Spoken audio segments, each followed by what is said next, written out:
Bienvenidos una vez más, bendiciones abundantes. Les habla el pastor Jonathan Labrador. Y esta es la comunidad cristiana Los Cocuyos en el sector de San Antonio en el Valle, aquí en Caracas, Venezuela. Y es un privilegio para nosotros seguir enseñando las Sagradas Escrituras. En nuestro canal en YouTube de Comunidad Cristiana Los Cocuyos tenemos todas nuestras listas de reproducción de cada una de las series expuestas expositivamente, predicadas expositivamente, de manera secuencial, libro por libro. Estamos en el Evangelio según San Marcos, el Hijo del Hombre en acción. Y vaya, ya estamos llegando al final del libro, capítulo 14, a mitad del 14, ya cerrando el capítulo. Y tenemos cierta nostalgia, ha sido un evangelio maravilloso, el evangelio olvidado, así fue nuestro primer capítulo de esta serie. Y ha sido vibrante, ha sido emocionante, pero como todo cierre, genera cierta nostalgia. Recientemente hemos visto una lucha en la vida de Jesús, nuestra enseñanza anterior, la más reciente, pasada, una lucha bien fuerte allí en el Getsemaní, en la prensa de aceite, en el lugar en donde Jesús sudó gotas de sangre, incluso el mismo Padre enviando un ángel para fortalecerle toda la inocencia de Jesús y toda su voluntad y toda su obediencia en sumisión a la voluntad del Padre. Lo que vimos fue una absoluta y total sumisión de parte del Hijo de Dios, de parte del Hijo del Hombre, hacia la voluntad del Padre. Leemos en Marcos 14:36, decía, Abba, Padre, para ti todas las cosas son posibles. Aparte de mí esta copa, que no sea lo que yo quiero, sino lo que tú quieres. Mi amado, ese versículo refleja la voluntad del Padre en la vida de Jesús, alineados completamente, tú y yo siendo uno. Esa fue la oración de Jesús en Juan 17. Y con estas palabras hay una pequeña introducción y quiero orar antes de exponer este texto que está cargado de un evento y de emociones y de grandes realidades y verdades donde nos veremos expuestos, reflejados y verdades que nos harán exhortar a cada uno. He orado por eso al Señor para que pueda traer lecciones profundas a nuestra vida en el tiempo presente, habiendo transcurrido más de 2000 años, que esta palabra que sigue siendo viva nos aleccione. Oremos. Padre, que esta palabra, como ha sido a través de todos los tiempos, siga trayendo bendición a nuestra vida, siga trayendo exhortación a nuestro corazón y a nuestra mente. Y que la vida sufrida de Jesús, una vida sacrificial, Padre, traiga una profunda reflexión en nuestra vida. Arrepentimiento, deleite, gozo, en el nombre de Jesús. Que la pasión de Cristo en la cruz también traiga a nuestra vida una nueva vida, un nuevo aire de vida en nuestra vida para tu gloria y honra. Que la muerte de Jesús siga significando vida para tus hijos, Padre, y que podamos vivirla dignamente para la gloria del Hijo de Dios. Amén y amén. Ahora en esta etapa ya no se ve a Jesús sufriente, ya no se ve a Jesús con una profunda agonía, quise decir, sino con una determinación. Incluso se ve fortalecido Jesús. Parecieran dos Jesús, pero es el mismo. Recuerda, es el Hijo del Hombre, es Dios hecho hombre. Es Emmanuel, Dios con nosotros, y ahora se le ve determinado, fortalecido, con una fortaleza superior. Hay determinación, hay valor, hay entrega, hay fortaleza. Jesús va rumbo al Calvario. Y si tuviese una frase para dar inicio, ese pensamiento inicial es: Él recibirá todo lo que nosotros merecemos para que nosotros podamos recibir todo lo que Él merece. Él recibirá todo lo que nosotros merecemos en el Calvario para que nosotros podamos recibir todo lo que Él merece. El gran intercambio está en progreso. Ha comenzado ese gran intercambio. Pero vayamos a la lectura. La lectura está en Mateos 14, el Evangelio según San Marcos, perdón. Capítulo 14, versículos 43 al 52. El paralelo de este texto lo tenemos en Marcos 26, Lucas 22 y San Juan capítulo 18. Pues ya con esta base, con este predio, con esta introducción, vamos a leer y estaremos desarrollando 4 puntos. En ese momento, recuerda que la narrativa de Marcos es inmediatamente toda una acción que se va desarrollando una tras otra, eventos tras otro. En ese momento, mientras todavía estaba él hablando, llegó Judas, uno de los 12, dice Marcos, acompañado de una multitud con espadas y garrotes de parte de los principales sacerdotes, de los escribas y de los ancianos. Y el que le entregaba les había dado una señal diciendo: al que yo bese, ese es. Prendedle y llevadle con seguridad. Y habiendo llegado, inmediatamente se acercó a él diciendo: Rabí, y le besó. Entonces ellos le echaron mano y le prendieron, pero uno de los que estaba allí, sacando la espada, hirió al siervo del sumo sacerdote y le cortó la oreja. Verso 48, y dirigiéndose Jesús a ellos les dijo: ¿habéis salido con espadas y garrotes para arrestarme como contra un ladrón? Cada día estaba con vosotros en el templo enseñando, y no me prendisteis, pero esto ha sucedido para que se cumplan las Escrituras.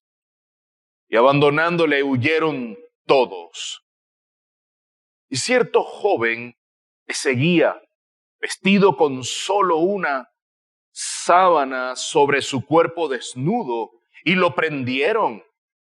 Pero él, dejando la sábana, escapó desnudo. Este es el evento que se desarrolla inmediatamente después del Getsemaní, de la pasión de Jesús, de la agonía, de la tristeza profunda en el Getsemaní. Los discípulos no pudieron soportar varias veladas, varias vigilias, se dormían. El sueño los tomaba. Y ahí está Jesús. Basta ya, es hora, se acercan, viene el que me entrega. Esas son las últimas palabras de Jesús, versículo 42. Y es la traición de Jesús. Ese episodio que estaremos desarrollando hoy tiene que ver con un aspecto difícil en la vida de Jesús, pero además difícil en la vida de cada uno de nosotros. Es la traición en nuestra propia cara. Es un evento difícil de superar, una traición personal de alguien llamado el íntimo, el que había comido conmigo del mismo plato. Esa persona no es ajena para Jesús, es una persona íntima, conocida, un amigo, una persona muy cercana. Aquel que comía de su propio plato, con quien vivió experiencias gratas, grandes experiencias, quizás te ha pasado. Y quizás puedes vivir en carne propia lo que Jesús está viviendo aquí. Digo, relacionado con la traición de Judas. Salmos 41:9, ya esto había sido profetizado. En quien yo confiaba, el que de mi pan comía. Cuando alguien come de tu plato, es una persona que es íntima tuya, es una persona que tiene una estrecha relación. Es una persona a quien no le guardas nada, una persona con la que no tienes límites, con la que compartes tu comida, es una persona muy íntima. Siendo maestro aprendiz, el maestro siempre mostró esa generosidad hacia ellos, los aprendices siempre mostraron dependencia, intimidad, relación con su maestro. Pues aquí está. Sin embargo, el texto no solamente muestra este aspecto de la traición de Judas, muestra otra faceta, y no solamente de Judas, del resto, es uno de los últimos versículos de este pasaje que estaremos exponiendo hoy en 4 puntos importantes. Habla de que todos lo abandonaron, huyeron hasta ese joven misterioso que aparece al final, que solamente Juan Marcos nos narra. Hasta ese joven salió huyendo. No solamente muestra la traición y lo que eso pudo haber generado en el corazón de Jesús, también muestra la otra cara y es el amor profundo de Jesús por los suyos. Jesús muestra ese amor, no solamente por los suyos, sino por aquellos que vienen en contra de él, que vienen a tomarlo, a prenderlo, a llevarlo arrestado a las manos de los principales sacerdotes, a la casa de Anás, de Caifás. Allí Jesús muestra su amor para con ellos, su tolerancia, su mansedumbre. Jesús nunca huyó de su responsabilidad.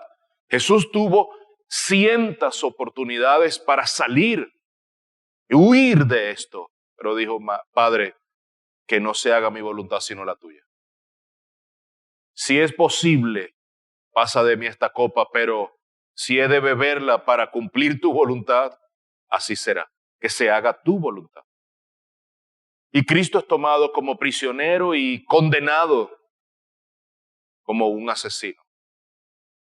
Siendo el inocente ha sido arrestado, el inocente está siendo capturado, el inocente será culpado, el inocente será llevado a la cruz, será asesinado. El inocente, mi amado, ninguna causa en contra de Cristo fue válida, pero Jesús fue a la cruz por ti y por mí.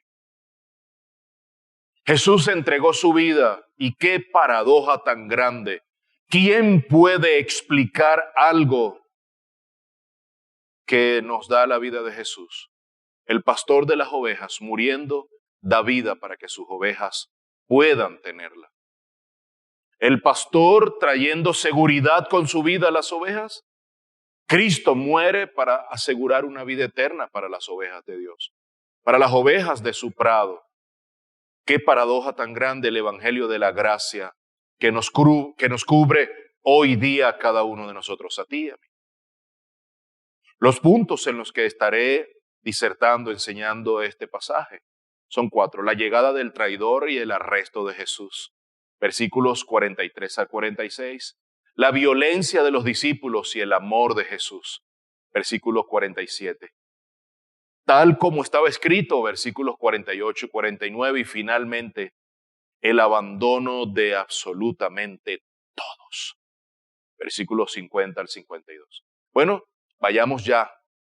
Entremos en materia. Pido al Señor que hable a nuestros corazones.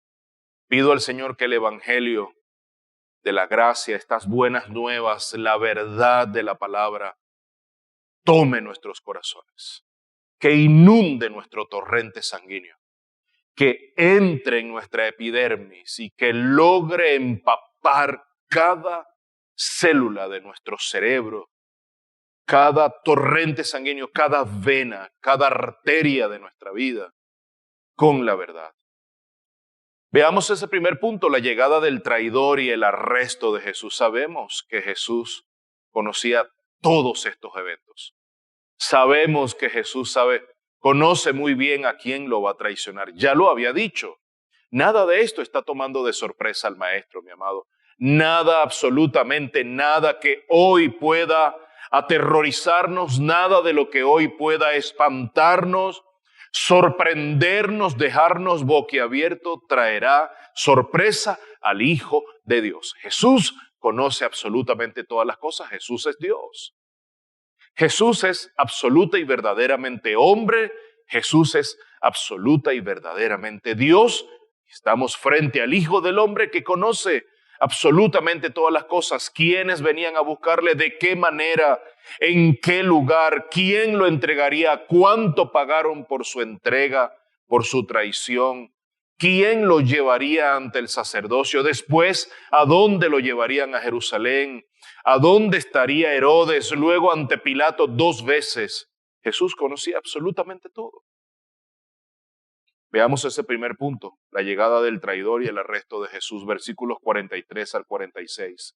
En ese momento, recordemos que vienen del monte de los Olivos, en el huerto, como le llama Juan, en el huerto, ahí en el Getsemaní. Ahí están, un lugar oscuro a medianoche. Vaya, qué cobardía, mi amado, llegar a Jesús de noche. La vergüenza que Nicodemo expresó, modeló, yendo al maestro de noche, es la cobardía de los sacerdotes, de los principales, de los ancianos que envían a esa horda, a esa turba de noche. ¡Qué cobardía! Para apresar al más inocente, al más manso ser humano que este mundo ha podido conocer, al Hijo del Hombre, a Jesús, a Jesucristo, Hijo de Dios. En ese momento, mientras todavía estaba él hablando, llegó Judas. Jesús sabía que era Judas, uno de los 12, y se hizo acompañar, mira, con una multitud, con espadas y garrotes, de parte de los principales sacerdotes, de los escribas y de los ancianos. Había una comitiva detrás de esto, había una intención perversa detrás de esto, pero gloria a Dios, sucedió en Pascua. Recuerda, no olvidemos, estamos en plena celebración de la Pascua, de la fiesta de Pascua. Y el que le entregaba les había dado una señal diciendo, esto lo habían pactado con tiempo, todos estos planes, los planes malignos, mis amados, toman tiempo y ellos, Satanás y sus secuaces y sus colaboradores se sientan a planificar, pero Dios conoce todas las cosas.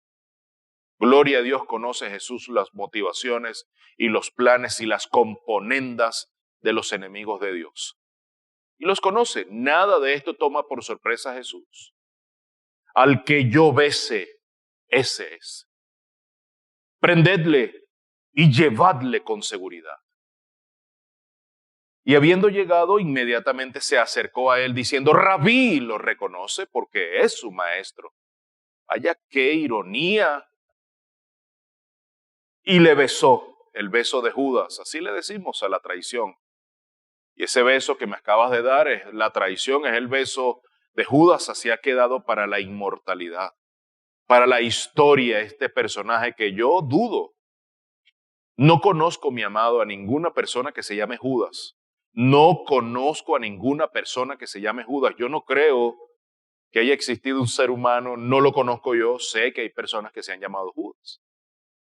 Después de Judas, el discípulo del maestro, yo no creo que haya un padre valiente que le coloque a su hijo, que le coloque a su hijo de nombre Judas. Porque ha quedado para la historia esta traición. El beso de Judas es la traición humana. Y le besó.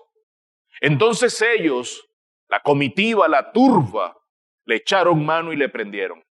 Llamado Jesús está hablando, verso 42, es lo que está conectando aquí este versículo.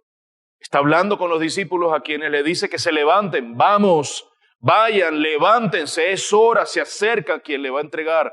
Ese es el verso 42. Se acerca Judas, Marcos lo dice, si uno de los 12, no era cualquiera, mi amado, uno de la comitiva especial de Cristo, uno quien lo acompañaba a todos lados estos últimos 3 años aproximadamente.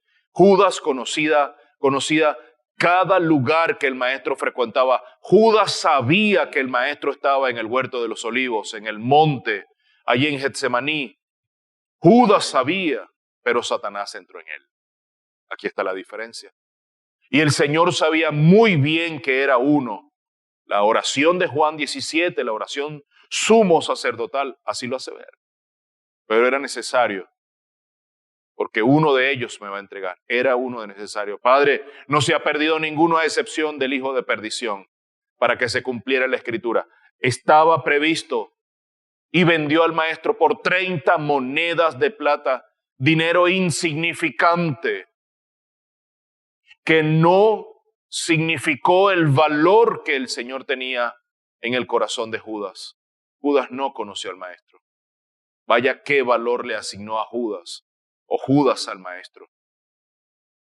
Y realmente era la oportunidad para entregarle. Judas sabía muy bien que estaba ahí. Judas se había apartado desde la cena que habían tenido horas antes. Él ya se había apartado. Haz lo que tengas que hacer. Ve pronto. Ya Judas estaba planeando los últimos detalles. Mira, vamos a ir a tal lugar, vamos a ir a tal sitio, probablemente lo encontremos en tal sitio. Debe estar en el huerto de los olivos, allí en el Getsemaní. Él suele ir allí con los discípulos, con mis colegas, deben estar allí. Allí estaba el maestro lo estaba esperando. Se acerca quien me entrega, el maestro en total control. Nada sacó por sorpresa de su lugar al maestro. Judas demostró que no conocía a Jesús, pero también demostró que no conocía a sus colegas, a los discípulos. No llega solo, los cobardes nunca llegan solos. Los cobardes nunca llegan de día y solos, llegan de noche acompañados por una turba. Y vaya por quién se hizo acompañar. Mateo dice que llegó con una gran multitud de hombres armados con espadas y palos y garrotes. Marcos dice con una multitud. Judas se hace acompañar de hombres, un contingente de hombres. Juan nos dice que es una tropa romana, mi amado. No solamente habían siervos u oficiales enviados por los sacerdotes, por el sumo sacerdote, por los líderes, por los fariseos y por los ancianos, por los principales. No solamente, había un destacamento completo, una cohorte de romanos, mi amado. ¿Sabes cuántas personas componían, estaba compuesto esta turba, esta cohorte de soldados romanos? Aproximadamente 600 hombres. Vaya, qué desproporción tan grande, mi amado, estamos viendo. ¿Era necesario, Judas, llegar hacia Jesús, el ser más manso y el ser más humilde y más lleno de mansedumbre y de paz como Jesús? ¿Era necesario llegarse a él de noche con más de 600 hombres? No era necesario. Pero era la preparación de Jesús para su muerte en la cruz. Era necesario tomar al cordero inmolado de esta manera. Por la manera en que vienen a buscar a Jesús en la narrativa, pareciera, si no conociéramos a Jesús, si no conociéramos de Él que es el hombre más manso y humilde sobre la tierra, si no conociéramos de Él que no era para nada violento, viendo la narrativa de los 4 evangelios que narran este evento, estaríamos pensando que estamos frente a un hombre violento como Barrabás, violento como Pedro, por ejemplo. Pero no, la narrativa no nos habla de este hombre. Estamos frente a Jesús. No es para nada violento. Es manso y humilde completamente, sumiso. Ahí está Jesús. No opuso resistencia. ¿A quién buscan? Nos narra Juan esto, no lo narra ninguno de los otros 3 evangelios, ni Mateo, ni Marco, ni Lucas. ¿A quién buscan? A Jesús. Yo soy, francamente, frontalmente, mi amado, no huyas de tu responsabilidad. Esto es una enseñanza para nosotros. Jesús sabía que debía ir a la cruz por ti y por mí. Nunca rehusó de su responsabilidad. La afrontó cabalmente. Huye de tus responsabilidades, papá, en el hogar, en tu trabajo, mamá, en tu trabajo, en los quehaceres del hogar. Huyes de tu responsabilidad. Tú que estás embarazada, mujer, huyes de la responsabilidad que tienes de traer a luz a un ser humano, esa gran bendición, el milagro de la concepción que Dios le ha permitido tener a toda mujer. Huyes de esa responsabilidad. Echa pasos atrás. Si has pensado en algún momento rehuir de tu responsabilidad por lo que el Señor ha puesto en nuestros corazones, por el amor que Dios ha puesto en nuestras vidas, da un paso adelante. Asume tu responsabilidad. Aquí está Jesús. No es un hombre violento, es un hombre manso y humilde, responsable. La historia se está escribiendo, la historia de redención se está escribiendo por el dedo de Dios con sangre de su amado Hijo. Bendita sea la gloria de Dios. Es Jesús a quien busca, no es a un hombre violento. Es a Jesús. A un hombre manso, humilde, un hombre que no opondría resistencia, que no se estaría defendiendo, que se entregaría. A un hombre que no negaría que lo capturaran sus agresores, pero notó una gran desproporción de las fuerzas. Más de 600 hombres contra uno. Mucho más de 600 hombres. La cohorte romana eran 600 hombres, pero hay muchos más, porque hay hombres allí, siervos, funcionarios de los sacerdotes, enviados por los principales sacerdotes, por los fariseos y por los ancianos. Y está Judas. Hay más de 600 hombres contra uno. Hay una gran desproporción de fuerzas. El mundo es así, mi amado. Pero bendita gracia y bendito poder de Dios que se ha derramado en su iglesia. Y las tinieblas no prevalecerán contra ella, mi amado. Grandes fuerzas históricamente han tratado de vapulear el Evangelio. Y el Evangelio sigue ganando adeptos en todo el mundo.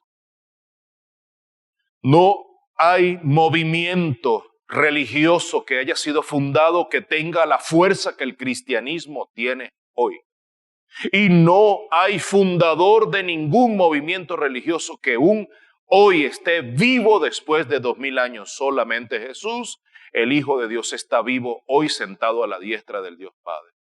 Y vendrá de nuevo la humanidad completa, globalmente, verá de nuevo al Hijo de Dios.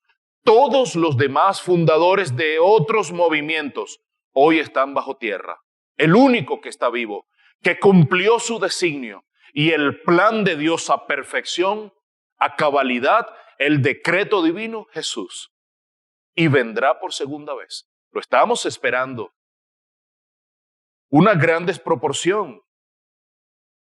Sí, 600 contra uno, pero pastor, ¿y los discípulos estaban armados?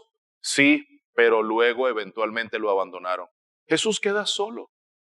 A Jesús lo vemos solo en la cruz. Solamente vemos a Juan, solamente vemos a María a los pies de Jesús. Vemos luego a José de Arimatea, vemos a Nicodemo. Los discípulos, ¿dónde están? Una gran desproporción, pero era necesario. El Cordero tenía que ir solo al matadero, porque Él tenía que recibir lo que nosotros merecemos, para nosotros merecer lo que solamente Jesús, para nosotros recibir lo que solamente Jesús merece. Ese es el bendito y gran intercambio que ha comenzado en este momento. Por cierto, sabemos que según el texto bíblico en Lucas 22:48, una curiosidad, Jesús viene hablando con ellos y les dice, ahora revisen la alforja porque deben llevar comida y deben llevar calzado, deben llevar una espada. Y Lucas 22:48 nos dice que los discípulos dicen, maestro, en nuestra alforja hay 2 espadas. Es decir, podemos concluir que en este momento, porque esta es el mismo desarrollo de la narrativa en el Evangelio, en el paralelo en Lucas 22, donde están en el huerto, en el monte, en el Getsemaní, y ellos están allí. Pedro, porque nos los dice este Evangelio mismo, nos dice que es Pedro, no nos los dice Marco, no lo dice Mateo, nos los dice el Evangelio, el paralelo, que es Pedro el que saca la espada. Bueno, muy probablemente cada uno de los discípulos tiene 2 espadas. Y el maestro dice, es suficiente. ¿Se imaginan lo que hubiese sido capaz de hacer Pedro con 2 espadas? ¿Se imaginan lo que hubiesen sido capaz de hacer cada uno de los 11 discípulos allí en el Getsemaní, en el huerto de los olivos, si se hubiesen puesto violentos? Y si Jesús se lo hubiese permitido, mi amado, Jesús no es violento. Jesús va a la cruz a cumplir el designio del Padre. Y por eso el maestro le dice a Pilato, también en el paralelo, pero mucho más adelante, en Juan 18:36. Jesucristo tenía el dominio de todas las cosas y Jesucristo sabía que lo que estaba sucediendo debía suceder. Es más, les voy a decir algo. La cohorte de los soldados romanos, todo ese contingente, esos 600 hombres aproximadamente, los hombres que acompañaron, los siervos de los principales sacerdotes fariseos y ancianos y Judas, cada uno de ellos fueron siervos de Dios para el cumplimiento del plan de redención de llevar a Cristo a la cruz del Calvario, para sufrir en carne propia lo que cada uno de los hijos de Dios, salvos por su gracia, merecíamos. Cada uno de estos hombres que conforman la horda y turba de los enemigos de Jesús, cada uno de ellos son siervos a la disposición de Dios Padre. Mi amado, yo sé que esto es un pensamiento revolucionario, pero es así. Cada uno de los enemigos del Señor que lo llevaron a la cruz del Calvario, al Gólgota, allí el lugar de la calavera, fuera del campamento, fuera de Jerusalén, a los alrededores de Jerusalén, cumplieron con el mandato del Señor. Jesús le dice a Pilato, Juan 18:36, Jesús respondió, mi reino no es de este mundo. Si mi reino fuera de este mundo, entonces mis servidores pelearían para que yo no fuera entregado a los judíos. Pilato, mira, si yo quisiera, ya me hubiesen liberado de todo esto. Si yo quisiera rehusar de esto y de verdad yo no quisiera ir a la cruz y yo quisiera demostrarte que tengo mucha más fuerza porque mi reino no es de este mundo, ya de hace rato legiones hubiesen venido a recogerme, pero ese no es el motivo. Mas ahora mi reino no es de aquí, final del verso 36. Un aspecto importante para la captura de Jesús es que a él se le identifique con el Cordero. Y ciertamente, los fariseos y los ancianos y los principales sacerdotes, encabezados por Judas, hicieron una elección perfecta. El Cordero no podía tener defectos. El Cordero tenía que ser perfecto, en perfecto estado. El Cordero tenía que ser minuciosamente observado para que pasara la prueba de la perfección para poder sacrificarlo en la fiesta de la Pascua. Por eso los judíos en el templo habían hecho un mercader y pasaban la prueba y le decían a las familias de los judíos, a los que venían a observar y a participar de la fiesta, cada año le decían, no, este cordero no pasa la prueba, hay que venderle uno, y tenían que traer dinero extra, era todo un comercio en el templo. Pues Jesús acaba de pasar esa prueba.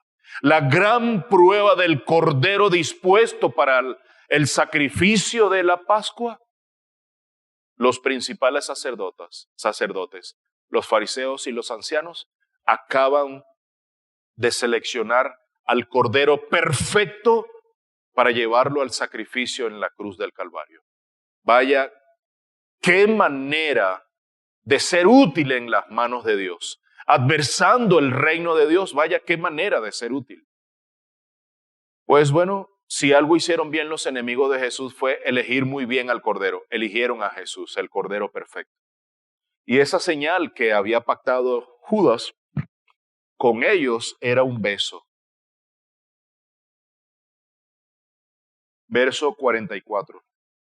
Y el que le entregaba les había dado una señal diciendo, al que yo bese, ese es. Prendedle y llevadle con seguridad. La palabra beso aquí es katafileo, una palabra en griego que da el sentido de un amor entrañable, un amor firme, un beso con ternura. Vaya, lo que Judas está manifestando en este momento. Y la palabra que usa Marcos para decirnos lo que está sucediendo en ese momento.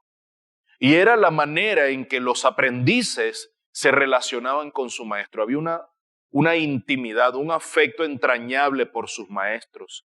Y en Lucas se nos narra la pregunta que el maestro hace a Judas. Lucas 22:48. Jesús le dijo a Judas, ¿con un beso entregas al Hijo del Hombre? ¿Con un beso vas a entregar al Hijo del Hombre? Pero además el que entregaba debía identificarse con el Cordero. Judas tenía que identificarse con ese Cordero y por eso le dijo, Rabí. ¿Cuántos de nosotros, mis amados, hoy, identificándonos con el Señor, pero Él no nos conoce? Judas le dice Rabí, pero el maestro no conoce a Judas. No es de los suyos. No nos conozco. Señor, Señor, muchos me dirán en aquel día.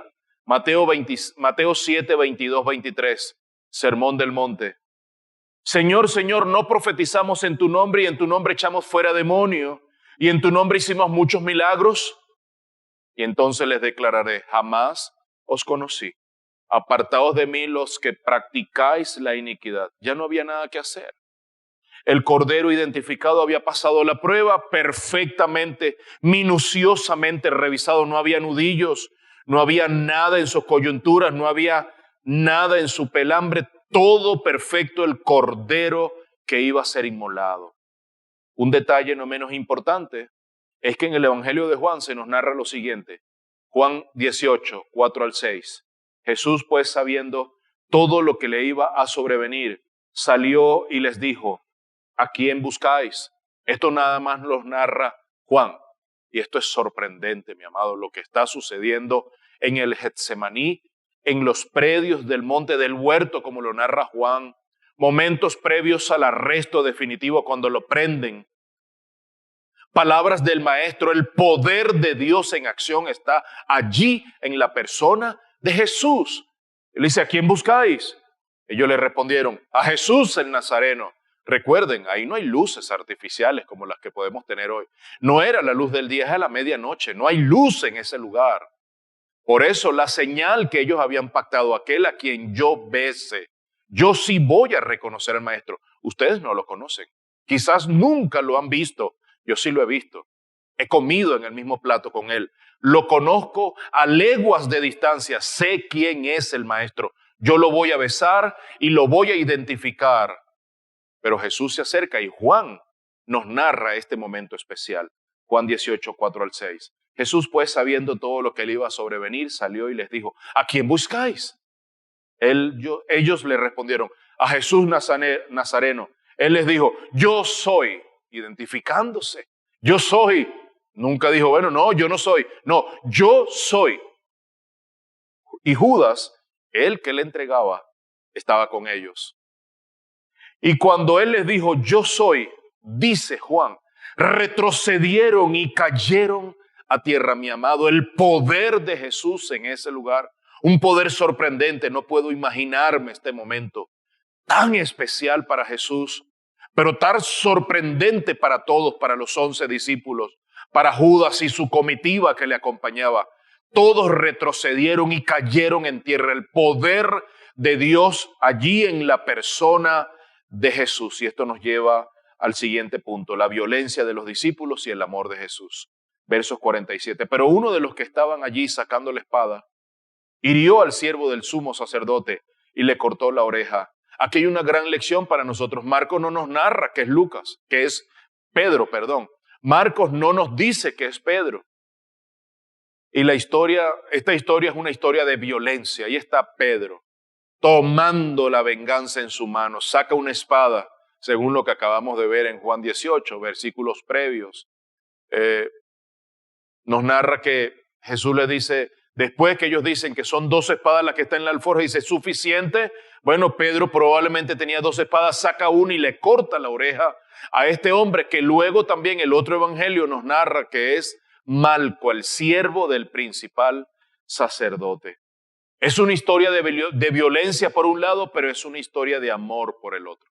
La violencia de los discípulos, porque luego los discípulos le preguntan al maestro, maestro, ¿será que tomamos espada en nuestras manos para defendernos? Esto habla del estado del corazón de los discípulos. ¿Cómo está tu corazón? ¿Es violento como el de Pedro? ¿Quiere tomar la venganza en su mano? ¿Estás viendo la injusticia que está reinando en el mundo globalmente? ¿No puedes soportar la injusticia y quieres tomar la justicia en tu mano? Ten cuidado. Quizás Jesús esté diciéndote no lo hagas o no lo hagas. Pedro, no lo hagas. El maestro mostrando el amor incluso por sus enemigos. Fue y sanó la oreja de este hombre. Esto muestra que esta acción tomó por sorpresa a Pedro, no tomó por sorpresa a Jesús. De hecho, a Jesús nada lo toma por sorpresa. Pero Jesús fue receptor de mal y nosotros hemos sido receptores de mal también, pero Jesús pagó con bien. ¿Y nosotros con qué estamos pagando? ¿Con mal también? Porque la palabra dice que paguemos bien por mal. Mira lo que dice el Salmo 35:12, me devuelven mal por bien para aflicción de mi alma. Me devuelven mal por bien para aflicción de mi alma. Por Juan sabemos que quien cortó la oreja del siervo del sumo sacerdote fue Pedro y que el nombre de este hombre era Malco. Por algo nos dan el nombre. No podemos especular, pero por algo nos dan el nombre. Es extraño que den el nombre. Un hombre que vino con la orden expresa de apresar a Jesús, recibe sanidad de Jesús. Qué cosa tan sorprendente. No sabemos de la vida de este hombre. Esto pudo haber marcado la vida de Malco para siempre. No sabemos si llegó a los pies de Jesús. No sabemos si después conversó con los discípulos. No sabemos si aceptó por fe a Cristo Jesús y se convirtió al cristianismo. No lo sabemos. Historias miles que contar, pero no las sabemos. No fue escrito, pero probablemente haya sido así. Que la vida del maestro haya impactado profundamente la vida de Malco, quien vino a arrestarlo, pero recibió amor de parte de Jesús. Esto nos lleva al siguiente punto, tal como estaba escrito en las Sagradas Escrituras, versos 48 y 49. Y dirigiéndose a Jesús a ellos les dijo, ¿habéis salido con espadas y garrote para arrestarme como contra un ladrón?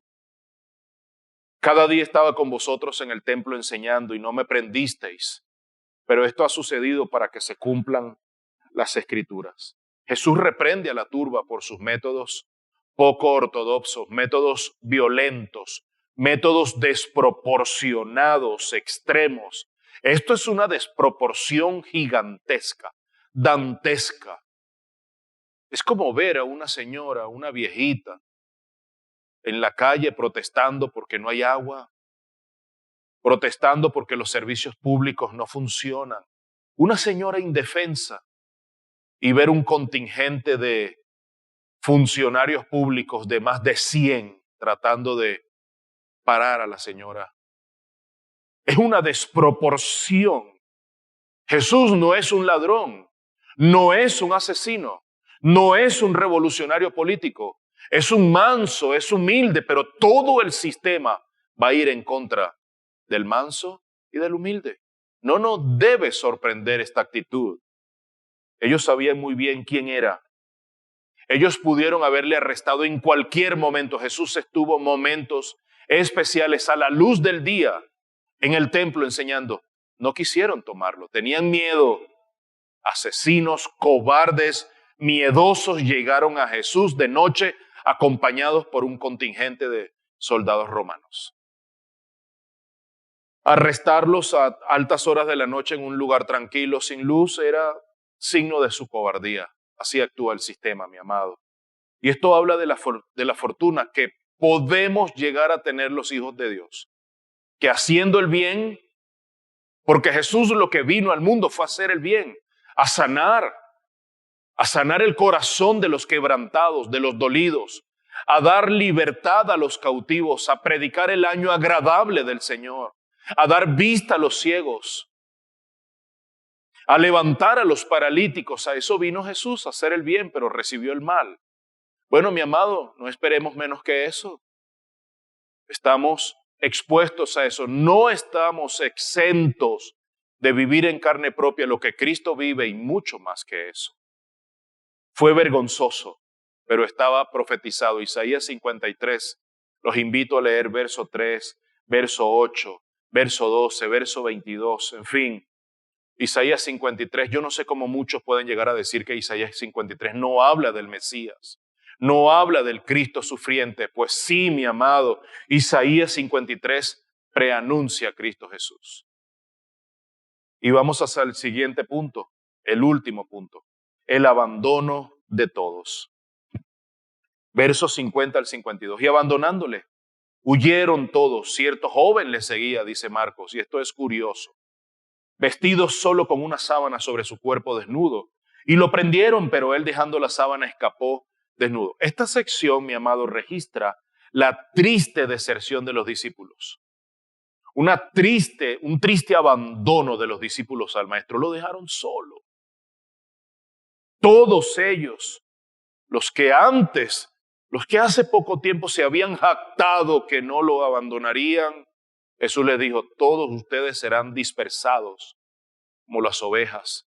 Herirán al pastor y dispersarán a las ovejas. Jeremías, el Señor hablando lo que el profeta Jeremías había anunciado antes. Ahora no se encuentran ninguno, por ninguna parte se habían perdido. Marcos nos narra de un joven anónimo, misterioso que entra en la escena. Solamente Marcos nos dice eso, que fue capturado, pero que pudo zafarse de las manos de sus captores, de los principales siervos de los sacerdotes, de esta turba romana que había llegado. Su sábana fue tomada, pero él salió desnudo. La sábana dice que era de lino, no mucha gente tenía sábanas de lino, hablaba de la posición social que tenía. La tradición en la iglesia habla de que este joven era Juan Marcos. Y por eso quizás Marcos lo incluye, porque está hablando de su propia experiencia. Y de nuevo, lo que ocurrió en el Edén, esa desnudez, la vergüenza de haber abandonado al Dios que les amaba y que no fuimos agradecidos y que le hemos pagado con la huida y con el abandono. Eso quizás es lo que está simbolizándose aquí con este joven. Tal como Jesús lo había profetizado, mis amados, todos fueron dispersos y lo abandonaron finalmente. ¿Y Jesús? ¿Qué pasó con Jesús? Fue arrestado en ese momento. Fue arrestado y ha sido dejado a la suerte de sus captores. Lo veremos eventualmente siendo llevado hacia el sumo sacerdote. Lo veremos eventualmente siendo llevado hacia Pilato inicialmente, luego llevado hacia Herodes, que nos lo narra Juan.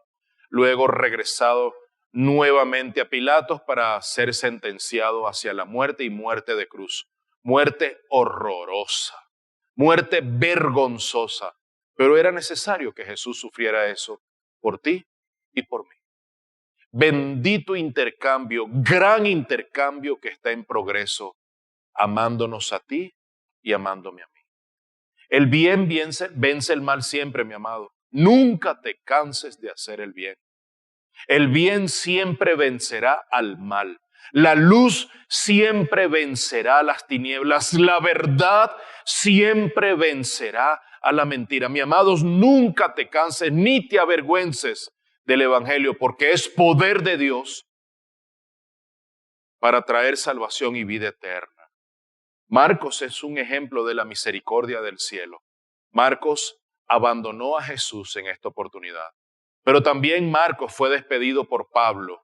No sabemos en las condiciones en que estaba Marcos, no sabemos las razones, pero luego fue restituido. Tráeme a mi hijo Marcos.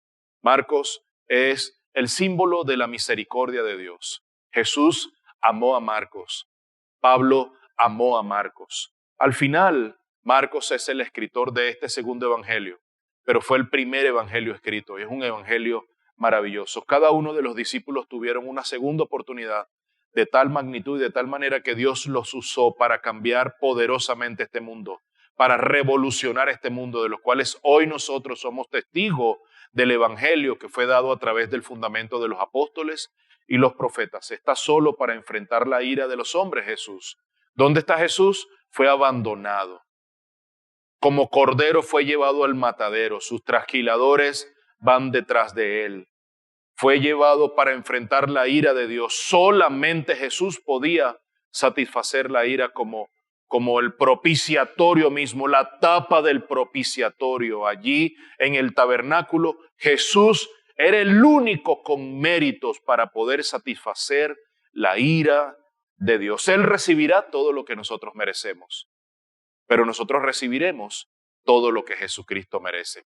Gran y maravilloso y bendito intercambio que nos ha dado la gracia de Dios en Cristo Jesús. Eso ha comenzado. Eventualmente en las siguientes enseñanzas estaremos ya entrando en el juicio que se le hace al inocente de Dios. Tengamos una palabra de oración. Bendito Padre amado, gracias por tus sagradas escrituras. Gracias por la revelación que nos has dado en el Evangelio. Gracias por el Evangelio de Marcos. Gracias por la vida de Pedro, por su debilidad. Gracias por el resto de los apóstoles. Gracias por Juan Marcos, este discípulo que también huyó, pero nos muestra la fragilidad humana, que es depósito de la misericordia y la gracia divina. Gracias, Señor, por tu bendito amor para con todos nosotros. Gracias por Jesús, bendito Cordero perfecto, con méritos necesarios, suficientes y propios para ir a la cruz, para satisfacer la ira de Dios Padre y hoy poder gozar de su justicia en nuestras vidas y poder tener comunión y paz para con Dios y con los hombres. Gracias por el Evangelio de la gracia, Padre amado. En el nombre de Jesús, amén y amén. Mi amado, tú que nos oyes o nos escuchas desde cualquier lugar, gracias por estar allí.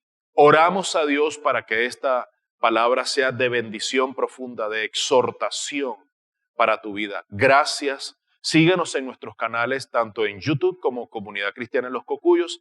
También en Facebook, CC Los Cocuyos, Comunidad Cristiana Los Cocuyos.